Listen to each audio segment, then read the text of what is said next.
Well, now we can do some plumbing. So we'll start with connecting the lure connectors that go to the plant and connect those to the solenoid valves like that. This is all 1/8 inch inside diameter tubing, but I sometimes use thin wall and sometimes thick wall. This seems to work okay here. So then if this solenoid valve is open, the gas will be connected through this loop and come out there. And ditto over here. These are going to go together. Only one of these pumps, only one of these valves will be open. So I'll connect them together like this.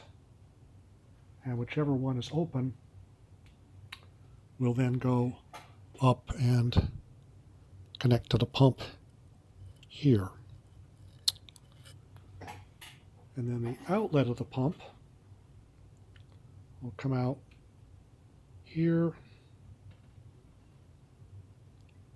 like this and go here to the inlet of the flow meter.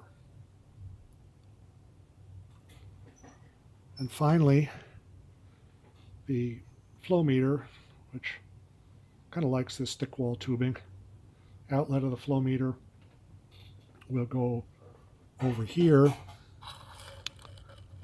and this is a connector going into that box that contains the hydrogen sensor and the CO2 sensor. So basically, if you have, for example, this solenoid valve open, then the gas can flow from the plant through the solenoid valve, through here to the pump, through the flow meter, and get sent to the hydrogen and the CO2 sensors.